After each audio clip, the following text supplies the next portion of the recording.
माननीय प्रधानमंत्री ने, सबसे पहले तो यूं कहूं कि कल जो वो मन की बात सुनाने आए थे 68वां बार, मुझे खुशी इस बात का है कि हमारे देश के नौजवान कम से कम अब ये समझने लगे हैं कि मोदी जी देश की जनता को भटकाने के अलावा कोई काम नहीं कर रहे हैं। क्योंकि कल जो बीजेपी का अकाउंट है फेसबुक के ऊपर, ये यूट्यूब के ऊपर, उसके ऊपर 10,000 मोदी जी को लाइक मिली और 1,34,000 अनलाइक मिला। जो बीजेपी भक्त हैं, जो बीजेपी के तारीफ करते थे, उन व्यक्तियों ने मोदी सरकार को कल जोर का तमाचा मारा है। उससे भी बड़ी बात क्या है कि आपको याद होगा 2 दिन पहले मैंने वीडियो बनाया था जिसमें 20 लाख गमन का मैंने आरोप लगाया है मोदी सरकार के ऊपर। कोई गलत नहीं लगाया है, क्योंकि 20 लाख रुपया, ये 20 लाख करोड़ रुपया गमन हुआ है। क्योंकि मोदी जी स्वयं आके सभी न्यूज चैनलों पे लंबी लंबी फेंक के कहे थे कि इस कोरोना वायरस की महामारी में आर्थिक रूप से मदद करने के लिए हमने 20 लाख करोड़ रुपए का फंड दिया है। कहीं कोई 1 रुपया मुझे बताएगा, पूरे भारत में कह रहा हूं, जिसको मोदी ने दिया हो? पूरे भारत की जनता से मेरा यह सवाल है कि कोई एक व्यक्ति बताएगा कि उस 20 लाख करोड़ के हिस्से में उसका 1 रुपया हिस्सा हुआ है? पता है, मैंने इसको बड़े ध्यान से जोड़ा। प्रत्येक नागरिक के खाते में पूरे भारत में ये 20 लाख करोड़ रुपया इतना बड़ा फंड है कि आपको 15,000 रुपये प्रत्येक नागरिक के खाते में आ सकता था। जो आज बच्चा पैदा हुआ, जैसे 130 करोड़ की हम पॉपुलेशन की बात करते हैं भारत में, तो जो पढ़े लिखे विद्वान व्यक्ति हैं जोड़ लें, 15,000 रुपया आपको उनके पर खाते में आना है, पर व्यक्ति। यानी कि यदि एक व्यक्ति का परिवार 5 आदमी का सदस्य है तो समझ रहे हैं 75,000 रुपए उसके परिवार में आना चाहिए इस कोरोना वायरस के महामारी में, जो 20 लाख करोड़ रुपया का फंड का घोषणा किया। उससे भी ज्यादा आप चौंक जाएंगे जो ये मोदी सरकार कहती है कि हमने 150 देशों को मदद पहुंचाने का काम किया है। आपको जानकारी मैं दे दूं, 76 लाख करोड़ रुपया, 76 लाख करोड़ रुपया इन्होंने अभी वर्ल्ड बैंक से कर्जा लिया है। यानी कि देश के एक एक नागरिक को पहले के जो कर्ज थे और अब के मिला के प्रत्येक नागरिक के ऊपर 1 लाख रुपए का कर्जा मोदी सरकार ने गिराया है।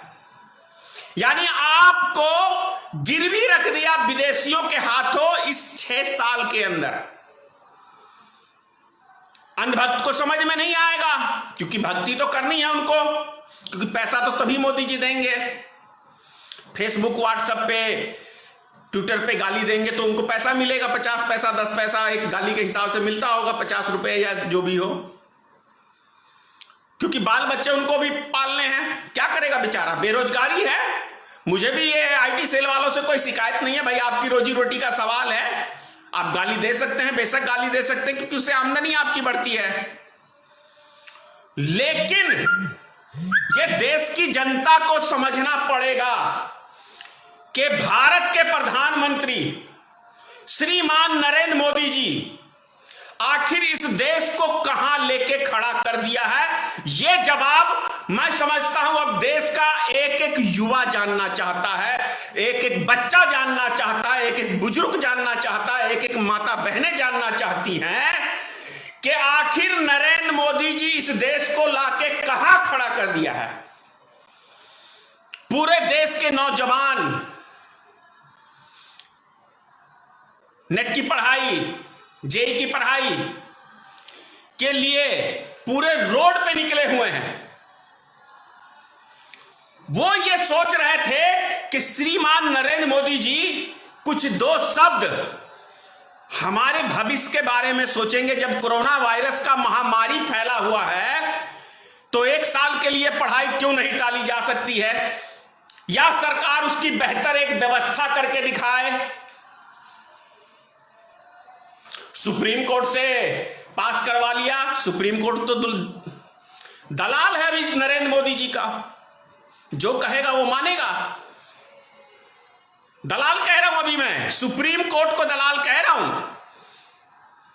गोगोई वो कौन सा 4 दिन बाद राज्यसभा के सदस्य बन गए, जो सोच लो प्रथम सुप्रीम कोर्ट हम कहते हैं जिसे इस 6 साल से पहले कभी कोई माइकल लाल ने उंगली उठाने का काम नहीं किया, लेकिन आज एक एक नागरिक सुप्रीम कोर्ट के ऊपर भी उंगली उठा रहा है। तो सोचे ये संस्थाएं कहां जा रही हैं और कहां गिर के मोदी के चरणों में जाके सुप्रीम कोर्ट बैठ गई है।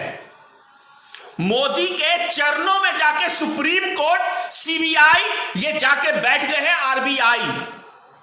क्योंकि बाप बड़ा ना भैया, सबसे बड़ा रुपया। लालच एक ऐसी चीज है कि इस लालच के आगे में सुप्रीम कोर्ट ने अपनी गरिमा को गिरा लिया और राज्यसभा के 4 दिन बाद जाके सदस्य बन गया। फैसला राम मंदिर पे दिया था तो तोहफा तो मोदी की सरकार को देना ही था। और भी बहुत सारी ऐसी ऐसी बातें हैं जो सुन के आप हिल जाएंगे। मैं जानता हूं मैं क्या बोलता हूं, भली भांति जानता हूं। और ये साहस नहीं है सुप्रीम कोर्ट कि मेरी बातों पे ये कह दे कि आप गलत बोल रहे हैं, क्योंकि मैं प्रमाण के साथ बोल रहा हूं जो अभी सुप्रीम कोर्ट ने किया है। आजकल जब सुप्रीम कोर्ट जैसी संस्थाएं सरकार की गुलाम बन जाएं तो समझ लेना देश का हाल कितनी बुरी दौर से गुजरने वाला है। उससे भी बड़ी आपको प्रमाण चाहिए ना, दिल्ली का याद है ना दंगा, रातों रात ईमानदार जज का ट्रांसफर हो गया क्योंकि उसने भारतीय जनता पार्टी के खिलाफ बोला, गलती थी।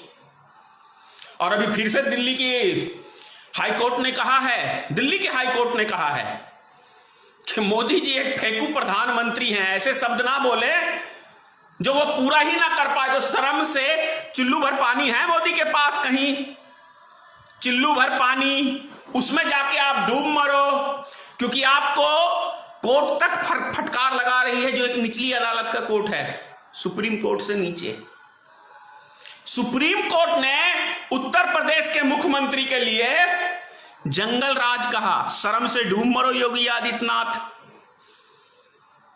एक गुंडे का रोल अदा कर रहे हो उत्तर प्रदेश में, एक जो रोड छाप गुंडा है ना, वही है आपकी औकात, रोड छाप गुंडे की। इससे अतिरिक्त कुछ नहीं है, क्योंकि कलेजा कितना है योगी आदित्यनाथ के पास मैं भली भांति जानता हूं।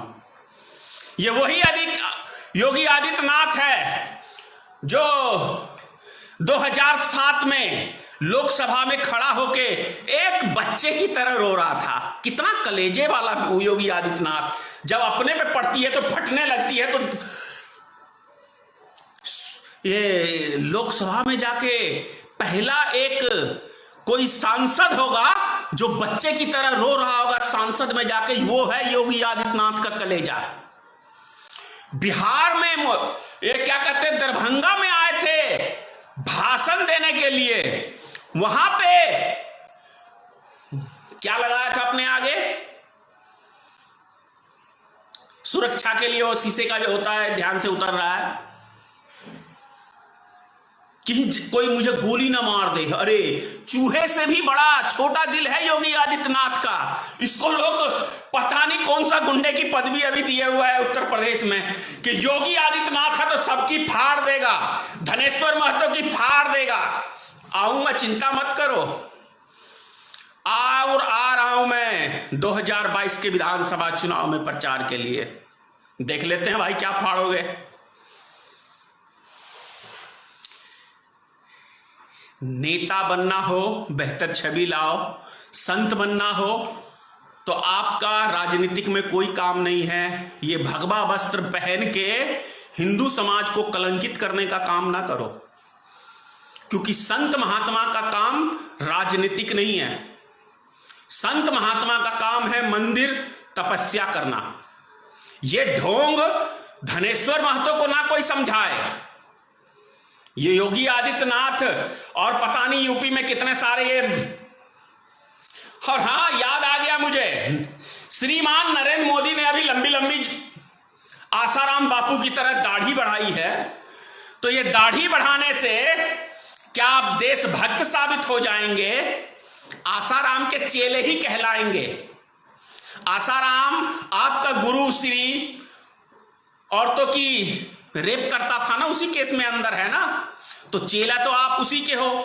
तभी तो आपको कपिल शर्मा ने डायरेक्ट टाइम टू टाइम कौन सी औरत आपके पास गई, कौन सी सप्लाई हो रही है, जिसको अभी आप अपना दामाद बना के रख रहे हो, कपिल मिश्रा को। कपिल मिश्रा आप पार्टी का विधायक था, आज है भारतीय जनता पार्टी की गोद में जाके बैठा हुआ।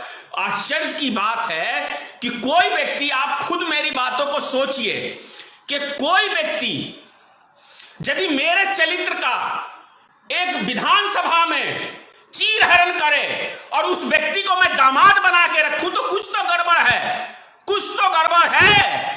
तभी मैं उसको अपना दामाद बना के अपनी पार्टी में लाके वाइट प्लस की सुरक्षा दे रहा हूं, तो कुछ तो गड़बड़ है भाई, कहीं तो दाल में काला है। ये चीज तो जवाब देना चाहिए श्रीमान नरेंद्र मोदी जी को कि आखिर कपिल मिश्रा ने इतना बड़ा आरोप लगाया और भारतीय जनता पार्टी के नेताओं के मुख से एक लफ्ज नहीं निकला, तो इसका मतलब सच है, सच है। नेशनल दस्तक की आपसे गुजारिश है कि अगर इसको बचाना चाहते हैं तो नेशनल दस्तक को सब्सक्राइब करने के लिए रेड कलर के सब्सक्राइब बटन को दबाएं, फिर बेल आइकन की घंटी दबाएं। नेशनल दस्तक को बचाने के लिए बहुत जरूरी है कि हर खबर को शेयर करें, लाइक करें, कमेंट जरूर करें।